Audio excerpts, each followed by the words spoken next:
Now, coming down Park Avenue, in between Lincoln and the Morse Boulevard, you would see our first Buick automobile dealership in the building was built in 1913.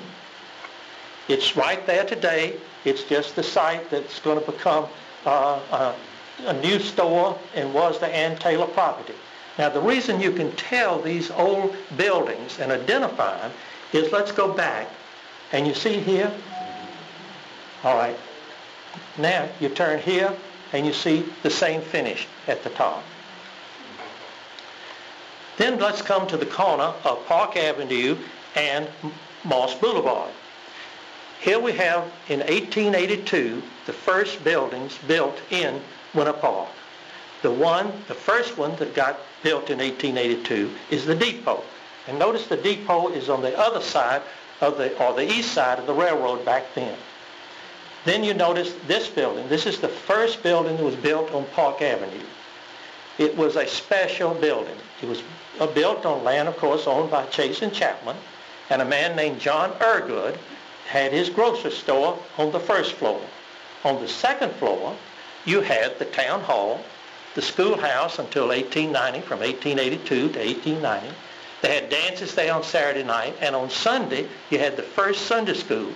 And out of that Sunday school came the Congregational, the Methodist, and All Saints Episcopal churches here in Winter Park.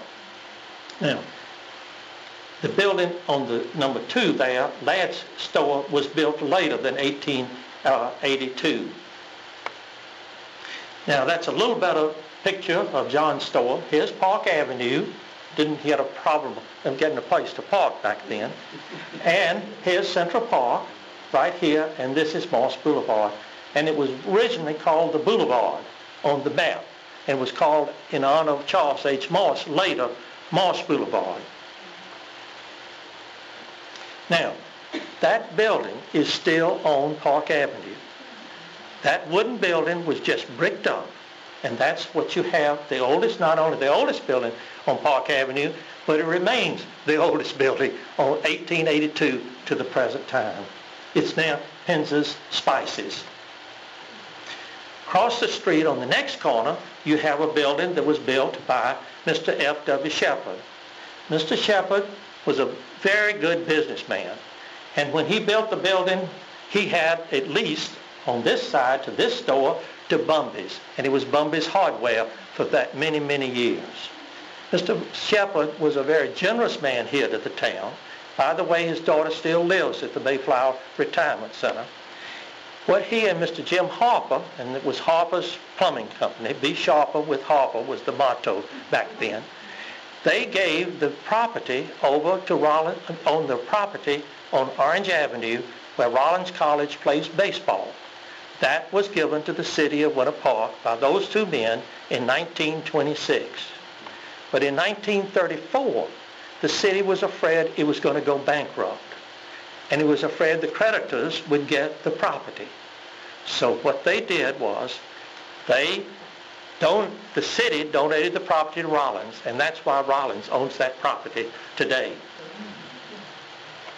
Now that's you can go there for the Turkish restaurant. Coming on down, this building on Park Avenue was there just temporarily. It was the first movie house in the city. The first film was Escape from the Asylum, was the title of the movie. But it only lasted 2 weeks, even though you nickel for children, 10 cents for adults, because the operator absconded with the funds, and that was the end of the venture. Now, here's your first brick building, 1911 on Park Avenue. You know it today, of course, as Williams and Sonoma. Again, just notice the tops to tell the tale.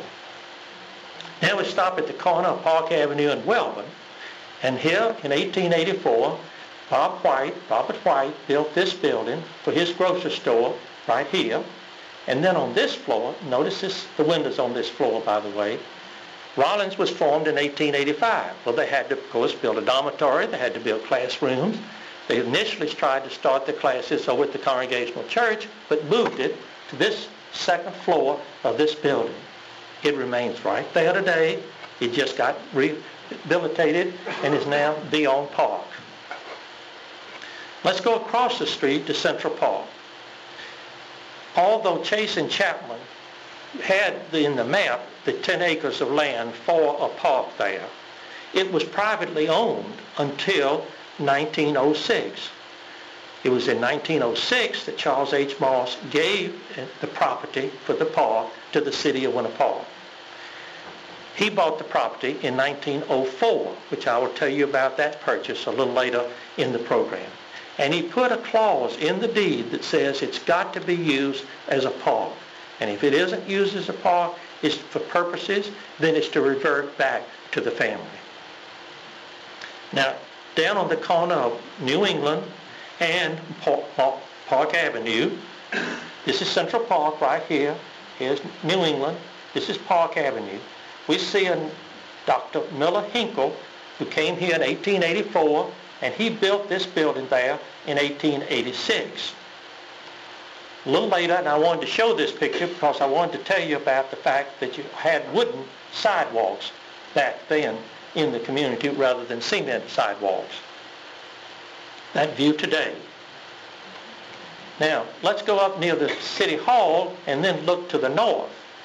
The Colony Theater started in 1941, but look down here at this sign that says Hamilton Hotel. It was opened in 1923.